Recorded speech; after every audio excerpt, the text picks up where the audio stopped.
Hello, welcome to Tub Talks with Damon. My special guest today is returning Joe Mo, Yes, Joe entrepreneur, Mo. nightlife organizer, planner, inspirational speaker, all of the above. Welcome back to the tub. Thank you, Damon. You were one of my second guests. I don't think I was like number 2. And you were my second guest. You were literally the second person I interviewed Yes. for this. And now you're one of the first people to do this a second time. Yes. So, and the first person in season 2. So it's all like just a matter of like wonderful. Fabulousness. Wonderful. Fabulousness. Wonderful Joe Mo is things. back. Wonderful things. So I'm so glad to have you back in the tub. I'm glad you're here. The first interview we did was really, really instructive. And people can see it down below. But we talked a lot about your experience, your journey with anal cancer, and the value and importance of early screening. Yes. And we did that a little over a year ago. How is your health now as far as anal cancer and the continued monitoring for that? Okay, well, what I will say is that one part of the monitoring that happens is that I have my regular doctor. I do a check every 6 months. For the 6 months, he does an exam, and that's just to make sure that everything's fine. And then on the routine, it's once a year with either your radiologist, oncologist, whichever doctor you were working with. I've been seeing my regular doctor, Dr. Will DeWitt. He is the leading person over at Callan Lord, who handles anal health. That's Dr. Will DeWitt. Amazing, will make you feel so comfortable about that type of procedure. It's at Callan Lord. He's over at the Brooklyn, and he works at the Brooklyn and the Chelsea. Wow, you think you could do an interview with me? He could. Okay, folks. Okay, Dr. DeWitt, you're wonderful, because a lot of times people don't like their doctor, so I'm always happy when people he's amazing. have a good experience with it. He's been my doctor for like 5-6 years. Yeah. Like, no, at least 6 years. And he was he was in his preparations for this area, for this field, for the endoscope specialization. And he made it he was the one who initially made it a regular practice of getting the exams. So it was because of him that I was able to catch it early at first stage anal cancer. Thank God he did. Yeah. I haven't, because of COVID, I haven't seen my radiologist in 2 years. But I have my next appointment next week on November 7th.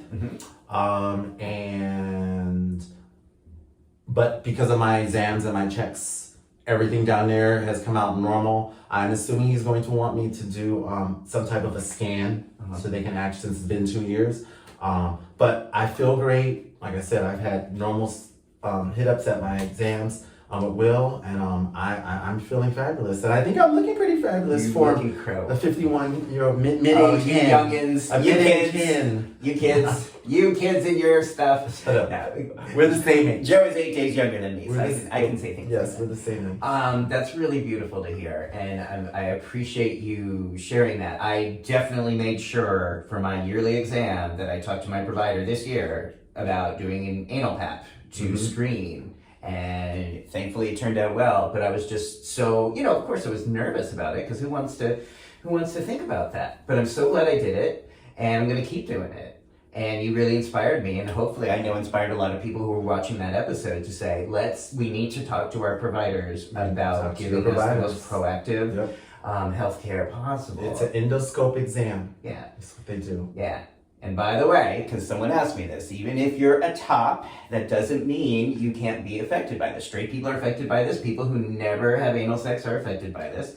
But people who have receptive anal sex over the age of 50 are at greater statistical risk. I will share with you.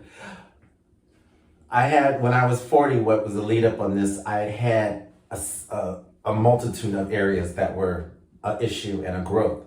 And so, but at that time, we're being honest here, at that time, I was with my long-term partner, and anal sex was not a part of our repertoire for various reasons. But I'm sitting there telling a doctor, I'm all like, oh my God, how could this happen? I'm like, I don't have anal sex. What is the situation? He's all like, you know what, Joe? It's your ass. Things happen. I just was like, okay. So, even if you're not active there, it can still just happen. It can. Yes. Oh, thank you. So, Now, in alignment with health and wellness and sexual health and wellness, you shared with me you have had some struggles this past year with a different issue. Yes. Is it okay? Let's grab the Grab glass. the wine. Grab the wine. Let's grab the wine. Grab the wine. Cheers. Cheers. Is it okay to ask you about that? Is it okay to... Is it okay? I always want to make sure I have... It's gonna be okay. It's gonna be okay. All right. So earlier in the summer, you were affected by monkeypox. Yes. Okay. Yes, I was. Okay. So what happened?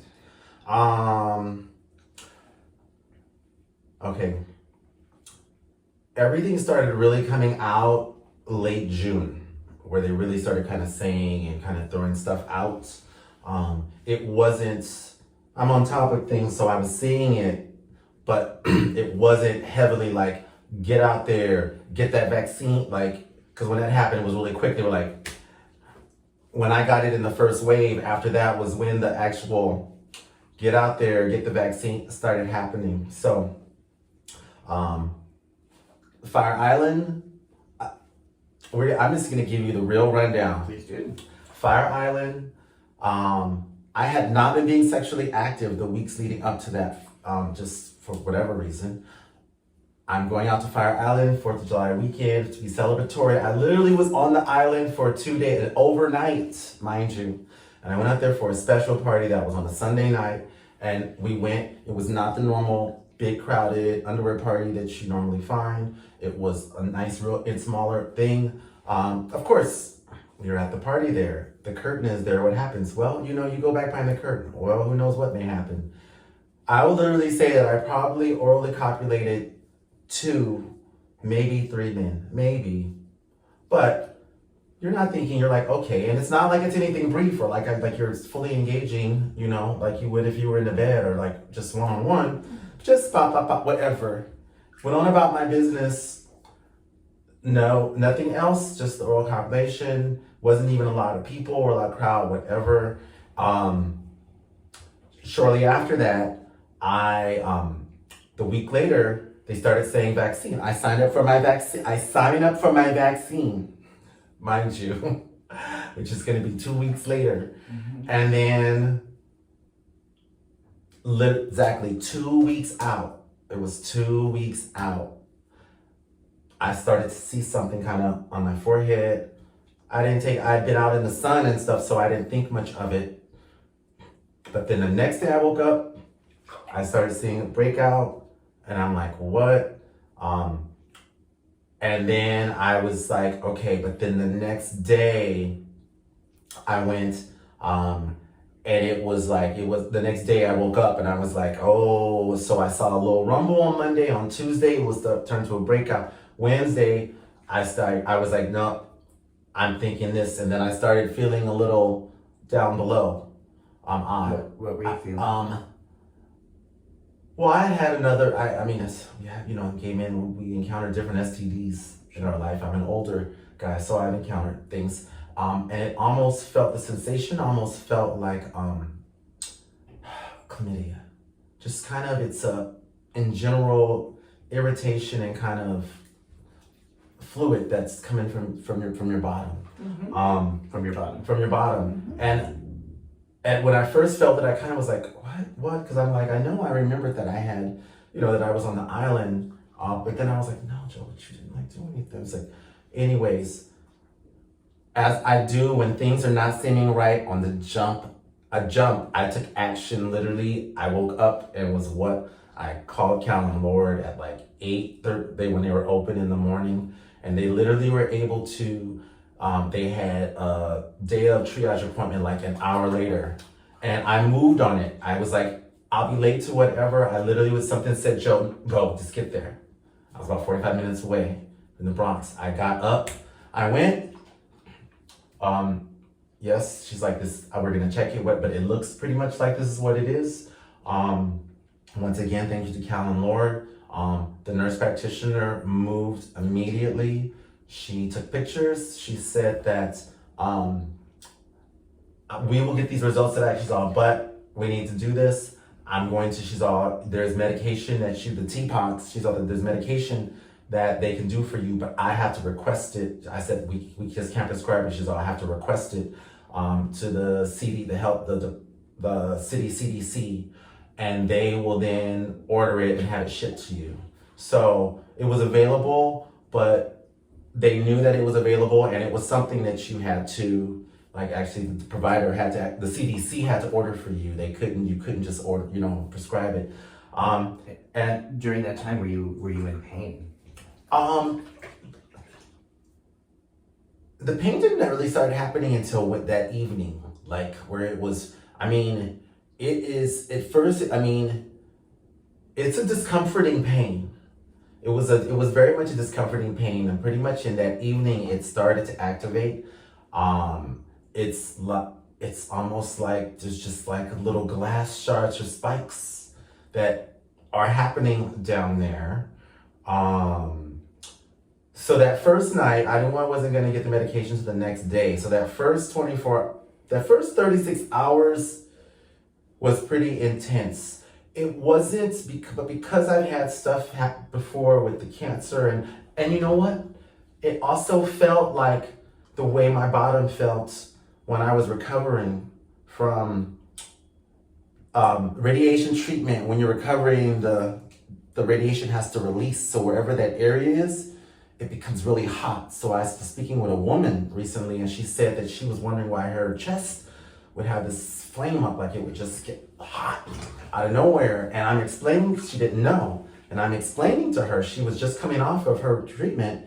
And I was like, that's what that is. And so I was able to educate her about that's what is gonna happen to you. Like, I didn't know, the doctors didn't tell me that it was gonna happen, but so that that's what's happening to you. Because she was like, I didn't understand what's going on. Am I getting worse? Or yes. So it felt like that as well. I was, and I'll tell you, the guy was like 3 hours, 4 hours. It was like way over the time that the delivery was supposed to arrive. And I'm like calling, and I'm like, dude, you guys, when is this guy coming? Because I'm like, I really literally need this medication because you are not understanding what's going on here. He's coming. He was several hours late. It was a lot late. We said like he was delivering it to Cavalry Clinic. No. Oh, to the pharmacy? No. There's only one place. All the medication is in one place in the city. Oh. That's why it has to come from. That's how they keep it controlled. How they kept it controlled. So there's only one pharmacy in the city that held the medicine. Wow. That's how they could keep control of it. So there's only one pharmacy. They're the only ones that could deliver it to you. But because at that time, we're having the outbreak was starting from Fire Island, because that was when we had that first big outbreak, was from that 4th of July weekend. They were delivering, they had all these extra deliveries that they had to make around the city. And I think he was supposed to come at like noon or 1. He didn't get there till like 7 in the evening. And you were in pain waiting for him. Yeah. I was doing, I had seen some stuff online. I wish dang, I can't get him right now. We'll get into follow-up. There's a doctor on Instagram. There's a doctor on Instagram who gives medical health. Dr. Carlton. Oh yes, I've seen that. Yes, he was doing a lot of stuff. Features during that time. When I was waiting to see the doctor at Callan Lord, I just happened to pull him up. God in action, I like to say. I'm passing my time waiting to see the nurse, and he came up, and I started watching his thing. And so I would go back, but the stuff that he said, he mentioned, that's how he mentioned about the T-pox. He mentioned about doing salt baths to help soothe the area. Those are the two primary things that I got from him. So I saw them the next day. I'm waiting. I'm taking the ibuprofen, ibuprofen, and that's the other one, Advil. It's Advil and Tylenol. They tell you to alternate that, and I'm doing that. And so something that I had learned about, I forgot what from, but I knew about the stringency of salt. And when they were talking about how when you start seeing the stuff to do the salt baths, they will help, because the salt will dry up. It's like, even for acne, people don't understand. Old treatment is you put salt at it. Salt is an astringent. When you put salt on something that's an astringent, it will, it's the same as like if you get like a cut and they say to put salt on it, it helps to seal the blood vessels. It's an astringent. Okay. Yes. This was key. It was very key because something said, you know what? So I'm there. Somebody said, you know what, Joe? Because by Thursday I was starting to see the bumps now. It went for my face the first 2 days, and by Wednesday the bumps started coming up that night, and Thursday they were coming. And something said, Joe, you know what? Go next level. And so what I did was instead of the salt bath, I took the salt and I put it into my Dove body wash, and I mixed the kosher salt with the body wash, and I rubbed it on me like that. I rubbed it on all over me with like that, and I mean I could feel it, like the salt like really activating on what was happening. Did that hurt at all? No, it didn't hurt. Okay. It didn't hurt, but you can feel like the salt is. So I did the salt baths to start, and then the medication showed up. I immediately took that medication, so it was a good 27 hours from when I had got prescribed, 30 hours prescribed to getting it, and then I was doing the things. I took the medication. That was Thursday, so I continued that. The first days, the weekend, where it sucked. The pain wasn't like out of control, but it was still very uncomfortable. And then going to the bathroom was uncomfortable. Most of where it had situated was on the outside, the same like it had situated on the outside. So it wasn't crazy painful inside, but I did have swelling though. Yes, I got the swelling the same way when I got the laser treatments for the areas down there, and your bottom swells up, like it's swole up. So we're talking about like the area around the asshole, like that tender, gentle area. Yeah, wherever the muscles. Yeah. The muscles that used for you to go, you're about to go to the bathroom, swole up. Okay. So going to the bathroom was difficult those days, because it's swollen, or like I said, I already had the history of this, so I understood things like you just have to relax and breathe. Like normally when your bowel is coming out, you will, everyone, your body just, the muscle, you are like pushing at it or trying to get it to come out. But that was counterproductive. I simply had to, I remember I said, no, when it swells like that, Joe, you just have to relax and just let it like find its way out itself. And so techniques I had before, the salting by Sunday, they started drying up. So, but because I had since I was continuously working with the salt and the body lotion on it, I was able to stay dried up like quickly within days. Wow. And so between the medication and the salt in the body wash and the baths, I was able to get it in a controlled situation that by the next Tuesday, from the standards, from what the woman, when I talked to her, when they called me from the CDC to follow up, when I told her how I was, and she said by their standards, I was okay to go about my normal business as long as I wore long sleeves, and just maintain, was conscious of where, like touching, like not to touch my face or anything and then touch things. Yeah. I was able to go back to leave and go back to my normal life. Well, I mean, as normal as it could be. Yeah. Now, did it still hurt? Did your butt still hurt? Okay. Now, the bottom situation, that part took a minute.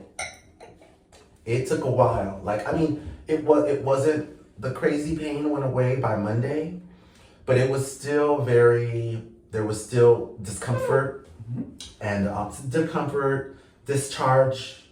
There's a lot of discharge that was happening down there. And it took like the whole 2 weeks, because it's 14 days you take the pills. It took like the whole 2 week cycle, maybe a little longer, maybe just because I've had bottom issues, for it to fully go away where it just was not a thing anymore. It took a minute. But to being able to be fine and be comfortable and leave my space. But I'm now all through this, I'm watching and listening to horror stories around from people and stuff. And what I was going through wasn't anything near what I was hearing, what other people were going through. And like I said, and I never got to a scale where the bumps got big or huge. Like I think, like I've seen, like you have seen in pictures. But it was within the 24 hours, I took immediate action from when I was like, I know this is what's happening. I took immediate action within that next 24 hours. And I know that made such a difference in the actual bump situation. Now, what I mean the salt, taking control of the salt, yeah. with the salt, yeah. doing that and not getting at it, but then also the immediate taking the medication. Right. I feel that the medication got to it in time before it had fully entrenched in and knocked it down quickly. So you knew to get help medically as soon as possible. As soon as fast possible. as you As could get the soon as medicine, I the could more- the better it was going to work. Well, yeah, because that's why I was like, no, Joe, you gotta call. You know what this is. Yeah. This, yeah. So, The aftermath. well, I'm just thinking, okay, so we just went through, and we're still going through, in our third year of COVID here. And then emotionally, what is this like to have just gone through this entire pandemic, all of us in New York City? And then We're just coming back out. And then to start to come back out, start to socialize, start to touch and play. And then to have this experience, what was that like emotionally for you? It was hard emotionally. I mean, I've been through multiple medical. I've had my share, in my later years of medical situations, the drop foot, crazy infection, cancer. But you know what? And I'm not saying that I'm a vain person. I don't think that I am. I didn't discover my beauty until later in my years when I actually said, Joe, you know what? You are actually really hot. Ah, Yes. yes. But in the time of that and my knowing of that, it was the first time that I had a moment of being conscious about my body and myself, because my skin and my skin tone has always been I've always enjoyed that about myself. And then here I was, you can't see them all, but I still have the spots from the bumps on my back. They're clearing up a lot on my legs. You can't really see them as much or as obvious. But at the beginning stages, it definitely was. I go to the gym often, and so it was very, the first couple of weeks, I'm like wearing a towel over my back, like to go, you know what I mean? When I go to the shower and I come over my back, like I was very much affected in a way I've never been affected like this before, about anything, about my body, my being. So it really did. I've had to be minimized. I also wanted to be minimized in the people that kind of knew, just because I felt that the way how it, the thing was that the way that it all started and came to be, it was already setting it up to be something stigmatized, just how it all came out. It wasn't like a slow ease in, or, they immediately made it about gay sex and blah, blah, and all this stuff. And it was going to be something. And then obviously then giving you something that's going to be a readily, immediately visible indication to someone, oh, he had monkeypox. I'm sure anyone would see my back and they would have, that their mind is going to go there first about it. So let's talk about the stigma part, because I know in the healthcare world, there was a lot of debate over how to share this information in our community. Mm-hmm. Some people thought we really have to tell people the facts, like that the most of the cases were sexually transmitted at that time. And then other people are like, no, we can't say it like that because we don't want to put a target on gay men. We don't want to shame gay men. Mm-hmm. What would you have preferred? What do you think would have been an ideal way for us to have gotten this information? Well, I think that I feel that it could have been a universal thing. It's like, if you want to reach the gay community, there are ways that you can reach the community without making it such a public format. Say more. I agree, but say more. You know, it's like there are gay health clinics and centers that have email databases that can be funneling out that information directly. There are internal email databases for STDs that the city has that can be sending out information. So on a ground level, there were sources on how they could have put the information out to the queer community that this was happening in your community. Make sure people know, so that it could have been an internal talking point, which would have been, which it became, which it is. We talk in the community about what's going on internally. It could have started out internally for that format, and on the public format, just been, there is this thing happening. It's called monkeypox. Everyone be aware. Everyone, these are what's happening. There's enough contact that they have within the community from emails and people that are in the databases and medical centers and all stuff, that it could have, the word could have just spread within the community itself.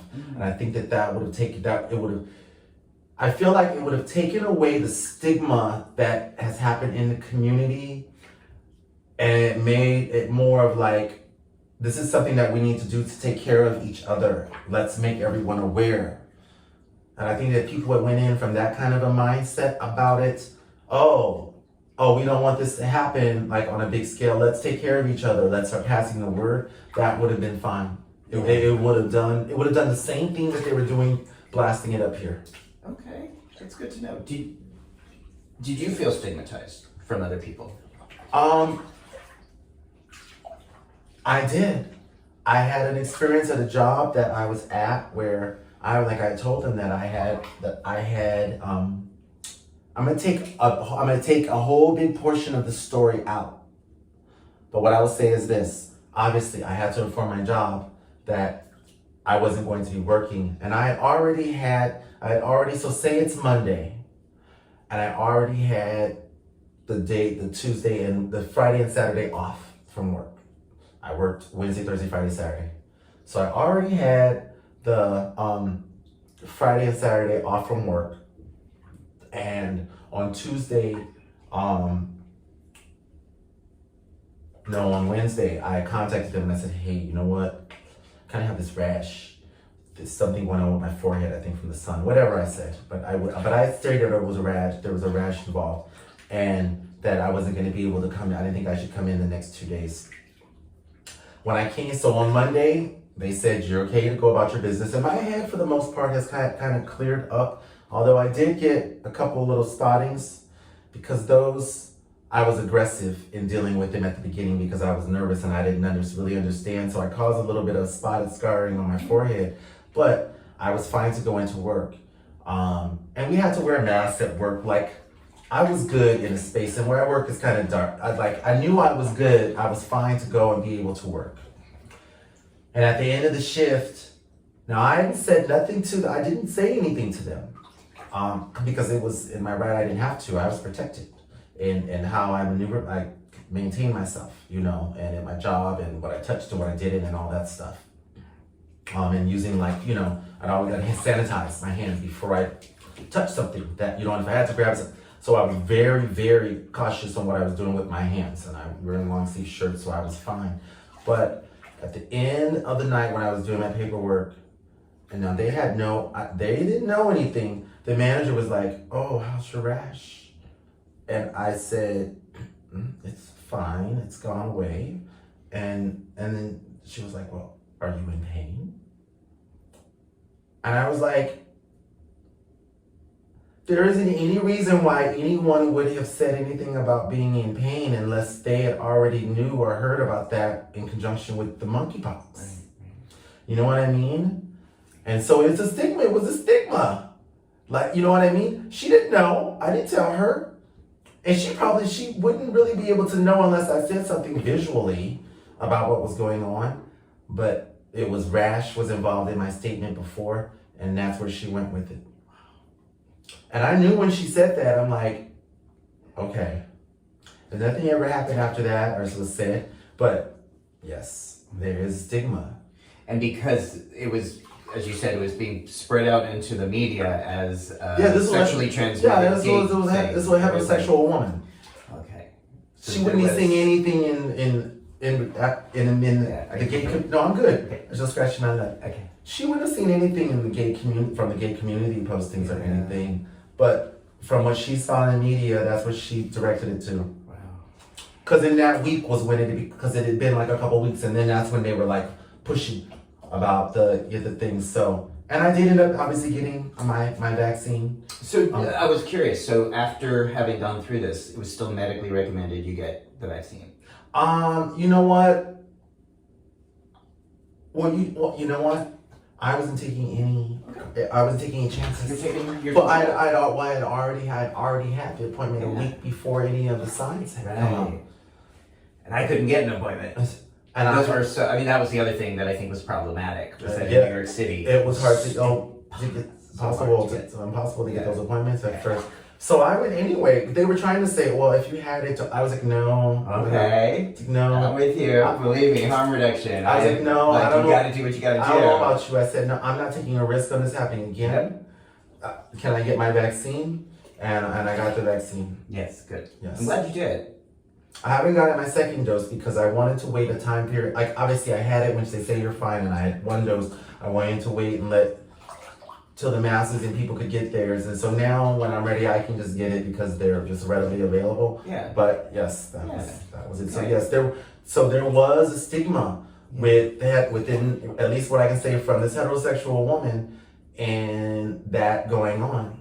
Because I said rash, she knew I was a gay man, and she pinpointed she asked if I was in pain because she knew that was a characteristic, and she wanted to try and get her information together. Right. Okay. Mm-hmm. I am so sorry you went through this. It's like How about now? So now it's been about 3 months. 3 months later, how are you feeling? Physically, I'm good. Mentally, emotionally, I'm like 80% better. Like I go to the gym. I don't need to wear a towel anymore. Like, for the most part, I'm comfortable.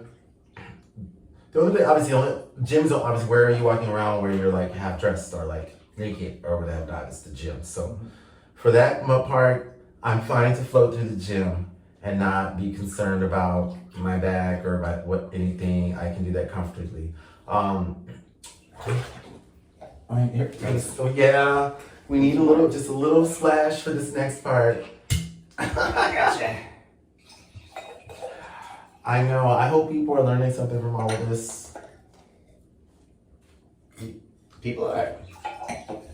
I want you to know I'm being very honest, and I haven't talked to too many people, if anyone, about all this. So this is my first public format about it. This is a gift. The 20% is intimacy. That part has been the hardest part for me. As I said, I'm not a vain person, but it has caused me to have a certain block about intimacy. I haven't been intimate with anyone since, no, okay, don't lie. I haven't been fully intimate with anyone since July 4th. Wow. There was a penis in my mouth for maybe 10 seconds, if that, one day on Fire Island near the end of the season, because I met this really great man. And we'll just say, like, I slipped, and then I was like, no, Joe, stop, because you said you were going to take this time off. Because after I couldn't do it, and then I kind of got used, I got comfortable with being celibate. And then I said, Joe, you know what? Then it went from being uncomfortable to, let's see how this does us, like, being celibate. Because since I became, like, very sexually active after my marriage, a long-term relationship, I've never... I think I love sex more than Damon. And he loves sex, we all know. So, it was the first time in probably like 8 years where I had this stretch of time where I had not had sex or any type of intimacy with anyone. And so I went from it being an issue to it turned it into an empowering moment where let me see how this does for me. And that's been great. So since July 4th, other than that 10 seconds, there has been no moment of intimacy, nakedness other than right now with you or anything with any man in an intimate space. Now it's really more so about like, I'm feeling great about this moment, and it actually has allowed me to start learning to love myself more, because I had to be comfortable with this, and it allowed me to love myself more, to now put all of that mind, time, and energy that was spent on apps and the procuring of it and doing of it and all that into my company. I've seen exponential growth in my company, as anyone that knows me on social media, and has seen the number of events and things that I've been able to launch. I think I'm up at like 7-8 events a month from September, October. I have 7 already lined up for November. I've never done that before in any of my time of doing promotions, but I have all these events happening, and I'm in 5 parts of the city that I have something that's a regular event, which who has 5 things? I'm giving details on Way Out Worldwide, but who has 5 party event, whatever is happening monthly in 5 parts of the city: the Upper East Side, Midtown, Hell's Kitchen, Chelsea, and Brooklyn. Whoa. And wow. I attest the focus and drive that I was able to get from my celibacy and just personal focus and things. And part of it was that when I had the switch was I remember reading an article or interview by a sports athlete who talks about using celibacy like during the season. He just said how he's all in after season or whatever, it's on. But whatever was the block of time, he said that literally was a fundamental part of his ability to excel in that way by shutting that down. And that's what I thought about when my mind started to flip. And it literally was true. I've never ever worked at the level or capacity. I'm not saying that you have to do this to come up. But for me, relaunching a division of my company and the upstart and the time and the attention and detail it needed, it helped. It was helpful. Wow. All right, that's good information. I think that has a lot to do, as you said, perhaps the energy around celibacy, how we use energy in a different way. And I also just think you're a person who has a lot of really creative energy that you sometimes that might be channeled into certain ways. It sounds like your focus has really been recently on Way Out Worldwide, which I want to ask you more about. Mm-hmm. But I also just think that speaks to you in the time I've known you, always being able to find an opportunity in a setback. And when you've had to deal with something traumatic or difficult, you always seem to find a way to get back up. A setup? A setback is a setup for a comeback. Love that. Setback is a setup for a comeback. I love that. Okay, so Way Out Worldwide has been your nightlife company for about... More than nightlife. More than nightlife. Say more. Okay, Way Out Worldwide. I'm gonna keep it short. It started as events, promotions, and marketing. When it actually started as Way Out, we told me this, Way Out Productions, and I was making TV shows and concepts, and then I got swept into the events world, and I flipped that money into projects, the pilots and short films that I did. I did that for 8 years full time. I came back with COVID and said, let's make something happen. I started cooking food for people, which led to cooking food for clients, to dinners for 4, to dinners for 8 the following summer on Fire Island, which led into now catering. And that's a whole division, and we'll be launching off with some at-home cooks that will be featured as a part of Just Like Home Cooking. And when it all launches at 2023, through my cancer, I became an inspirational person. And through COVID, this gentleman here helped me come up with what was the slogan, or what was my thing called. It's called You Can Get Up. I'm providing motivational notes and things and stuff in social media. I provide my own inspirations, and I work with motivational talkers and coaches such as Damon Jacobs here, who is one of my Way Out All-Star coaches. And we put on talks every month or a couple months. His next talk is going to be his first individual talk is going to be next month on. Well, it probably will have happened by the time this airs. Yes, that's right. It will have happened, but you're on the lookout. But we'll have more. He's on deck for these talks. It would have happened on November 30th. Yeah. And maybe we can film it. And I filmed the other one. Okay, so it will be filmed, and people will be able to find so it. people can Yes. find it if they're not in New York City. So that's our inspirational part of the company. Beautiful. You can get up. I've been on the background putting out my coaches while I've been putting together my own platform for You Can Get Up, which will launch at January. It will launch with a 30-day start of the year jumpstart turnaround program, a way out to a new you. So say more. What is the program? It'll be a daily program where you will have daily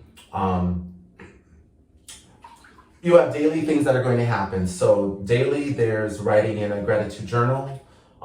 There will be a different little read of something that I'm talking about, or there will be a particular topic that you'll read through that I will talk about. And then on the Monday through Friday, you will have 20 days of yoga.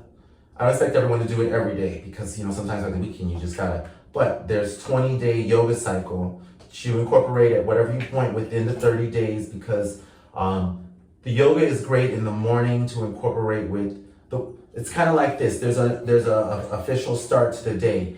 There's you get up, you have your glass of water, you have this shake, which you can make at home. It's like spinach, bananas, yogurt, and I know he doesn't like vegetables, and peanut butter. So there's I like peanut butter. So there's a shake that I do when you can make variants. I can have one of those. But you have the glass of water, you have the shake. If you pray, you pray. You do the gratitude journal. And it's either praying or meditation. And then I have this simple 5-minute meditation that you follow, or you can pray. You have one or the other to do. And then you do your yoga when it gets your body up and running. And when you've done all that, that's how you start the day. And then you can read what I'm talking about at any point in the day, as long as you get it in. And then there's a part at the end of the day where you email me something about, you send an email, this was my day and this is what I got out of it. And that's it. And so people are able to personally engage with me through the process. You get your daily email in the morning with all your information. I get a response back from you. I can see how people are doing, and you're showing gratitude every day. And I assure you that by the end of those 30 days, you will be so like, yes, I'm taking on this year. I can make all this happen. I'm doing this. This is what I did for a month at the very start of COVID, and that's what jump-started me into selling the food, selling the edibles, and let's make stuff happen. I assure you these 30 days will give you the up jump boost that at the end of those days, you will be ready to take on whatever you need to do for the rest of the year. Beautiful. Then there's the events part. We've got lots of events and promotions happening. We've got after work professional parties. We've got nightlife shows and parties with drag queens and performers. We booked including my former guest Jackie Dupree. Yes, who is here in this tub. Who is my main talent. Yep. We booked DJs. Wonderful. And then we have You Can Get Up, the talks that are happening. And then in January, we reactivate the TV and film division. And we will be picking back up on the short film that I have been working on for years to make happen. But this time is the round that it's going down. Wow. Yes, there you go. So people watching this, whether it's at the end of 2022 or people might be watching this in January or the first half of 2023, and if they're interested in this, they can pick this up any time of the year. This isn't just a New Year's program, the 30-day program you described. No, what I will do is I'll come back. I'm gonna do it for January and February. Okay. Because then that gives people time that if they happen to come across it or see it, they can jump into, jump in on the second one in February. I'll only do it twice because it's the start of the year. But I'm doing it January. So it really is intended, let's get the new year off correctly. It starts to get the new year off correctly. Okay. And then I will come back for a special one at January. I'll rerun it at February. Okay. So then people who maybe caught halfway or whatever, they can come in and do a fresh jump at February. Wow. Okay. Good to know. So it's really about starting the new year off correctly, starting the new year off right. Yeah. And, I ask people when they're thinking about consuming services or programs or coaching programs is to really think about who is offering advice, who has been through it. And you have been through and generously shared so many of the setbacks and difficulties in your life. Mm-hmm. And you have also shared the way you've worked through it and the resilience and the energy behind getting through some of these really literally painful, stigmatizing moments. Mm-hmm. And I think, again, I want people to think about that when they think about, all right, beginning of the year, who can I learn from to have a better year? I think Joe Mode is someone you can learn a lot from, and they'll get a chance to, it sounds like they'll get some personal access to you when they're in this program. Your personal access to me, yes. Beautiful, okay. Yes. So recently, when I say recently, I mean, so you tell me this, nightlife in New York City, Yes. Where are we at? It looked like we were coming back, then there was Delta. It looked like we were coming back, then there was Omicron. Looks like we were coming back, and then there was Monkeypox. What is the state of nightlife in New York City right now? Nightlife is back to where it was. I mean, obviously, because with what I do and having to be out and about and things I'm seeing, what's going on, nightlife is back right where it was. So obviously, me being 51 now, when I go out, I'm 25 at heart, my energy level. I'm 51. So I've never had an issue about being out in scenes or spots or doing a dance down with anyone's on the dance floor. But I will have to say, now it's very younger. Like the visual going out, just on a general note across the board, for anyone in this age range, I would probably say 45 plus. It definitely is a younger visual when you go out. That's not to distract anyone, but it's just to let you know, like now, as you can see. And I think part of it is that there's what it is that there are many more early 20-year-olds, that 21 to 24, that are out now and younger because they can get in than there used to be, just because of the growth, the acceptance in trans and just the younger generation. They've all started now in like junior high, right. And high school, and they're becoming, starting to come out. That whole the last generation in the last 5-7 years are now, they're readily out. Like they're out in droves. Like, I mean, when I say young, like it's like young, you're like, I also just realized a lot of them really didn't get a chance to experience nightlife before March of 2020. Yeah. The ones that were supposed to have access at that moment. They're out. So they're making up for lost time now. They're making up for lost time. Okay. So, I mean, all of the primary events and clubs and things that happen are all well attended. Okay. And our community, we're always like, you know what? I've got like 3 boosters. I've got 2, like, everyone does extra because no one's trying to not be included when they want to be included. Yeah. Whether it's to go out to the Hush on a Thursday night, which is like the #1 spot in New York on a Thursday night, Hush, which is the old therapy on 52nd Street. I can throw them a plug because they're great. And before that is Queen, which is across the street at Industry, which is the longest running drag show. It's been going for 12 years. And people go to Queen and then over to Hush, or they go straight to Hush, but it all ends at Hush on a Thursday night in New York. Any week, that's where you go. All right. So recently, your work with Way Out Worldwide got a very special acknowledgement through the New York City Council. Mm-hmm. Talk to me. What happened? The city councilman for the 3rd district, I believe, it's Hell's Kitchen, Chelsea, Greenwich Village, is a wonderful, amazing young man, Erik Bottcher. Who is invited to the tub, by the way, Erik, if you're watching this. Okay. You're invited? Oh yeah. He can. The bubbles are ready. Yeah, we gotta get him in the bubbles. Oh yeah.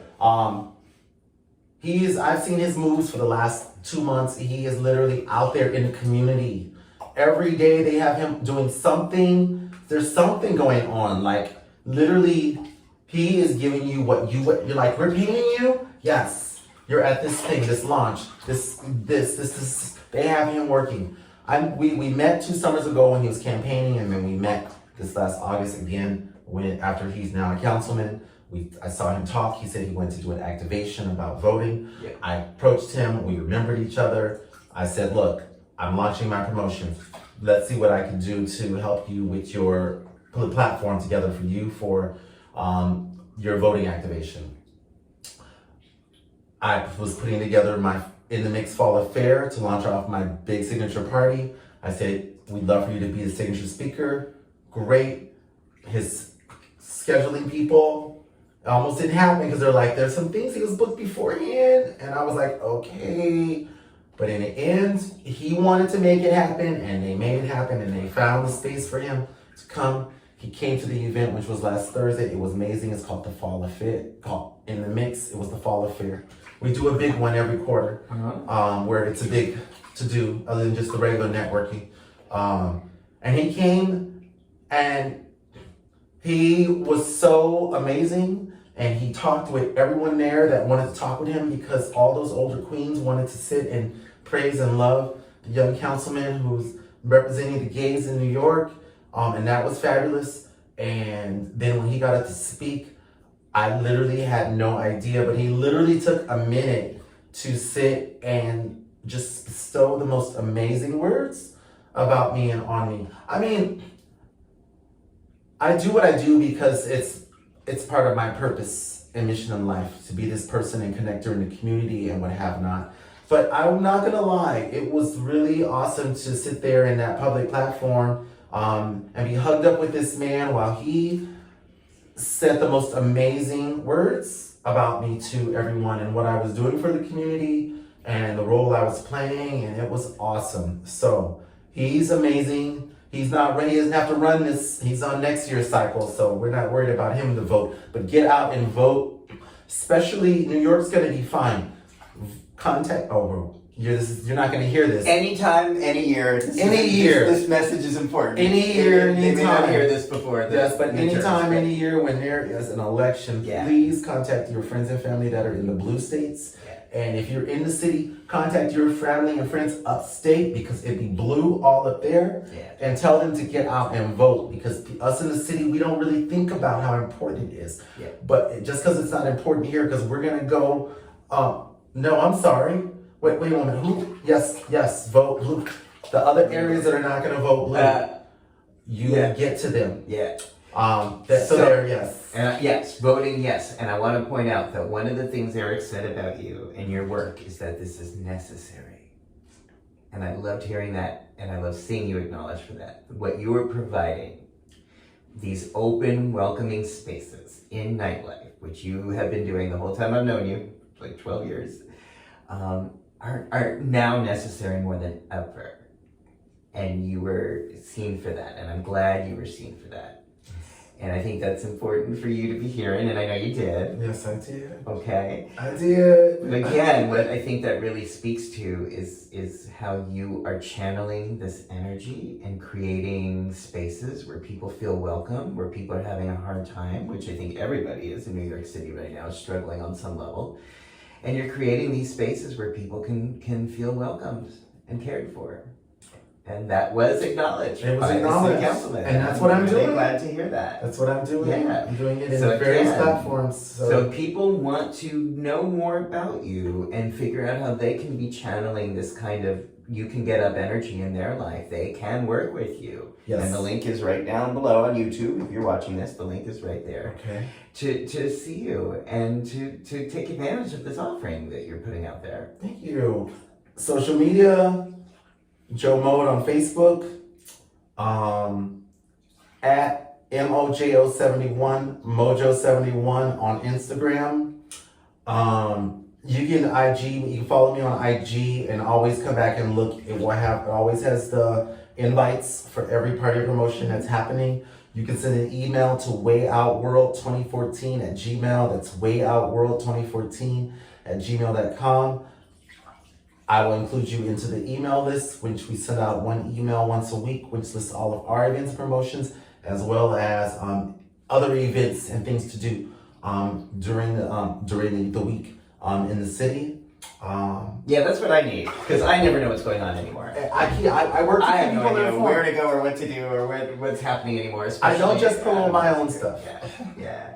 But what you do, and I will say this as an older man, because I am 8 days older than you, that every time I've gone to one of your events, I have felt included, I have felt welcomed by you, or if Jackie's there, or by anyone. I mean, you just create this like really inclusive environment.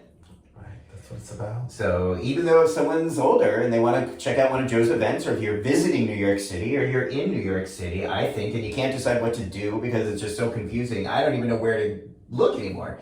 But you can help people see where they could go on a Thursday night, on a given weeknight, and say like, this is where. Yes. Oh, yes. This is where people will be. I'm sorry, this is the last thing that I didn't say. The last component of the company is called Concierge Q. So Concierge Q, and it's a service that we provide for people coming to the cities. You're coming and you're visiting, and you're like, okay, I'm here for the weekend. You pay $50. You fill out the questionnaire. I'm looking for this, or a drag show, or a sex party, or maybe something else, or whatever, or a twink party, or a dance party. We will give you the lineup of all those events that match what you're looking for on the days that you're attending. So you know that you can line up and pick, okay, yeah, I can go here, I can go here, I can go. That's gonna fit the things I wanna do, and we take the work out of it for you. You don't have to worry about asking around. You will have what's the lineup for the week, for the days that you're here in town, plus my events, and you know where to go. And where can people sign up for that? You send it to the email. Okay, so you'll tell me, so it'll be just right there. It'll be down there, thewayOutWorld2014@gmail.com. Okay. Or you can go through the Instagram at Mojo71 or message me on Facebook, Joe Mode. And I'm on LinkedIn as Joe Mode. If you're looking for something professional or want to sponsor or anything in that range, I'm there too. Great, thank you. Is there anything I haven't asked you that you want to talk about or let the viewers know about? Okay, Damon, you know, you've asked me all kinds of things. I know. Literally. I mean, you know, you haven't asked me what's my favorite thing to do sexually that I've been listening the most, but we're not going to go there. Do you want to say? I don't need to say that. All right. Well, maybe we'll include that the next time. You know, I just wanted to just keep it light at the end. Maybe next time, next season, you'll come back and we'll talk I'll come about back. that. I can let the world know about that one. We'll check in. All right. I'm going to grab my glass here. Joe Mode, I want to thank you so much. Thank you for being a friend, an advocate, an inspiration, and just an amazing person in this city and in my life.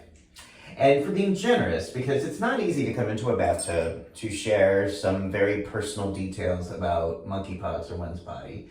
And it is generous for you to do that and help people this way. So thank you for that. You're welcome.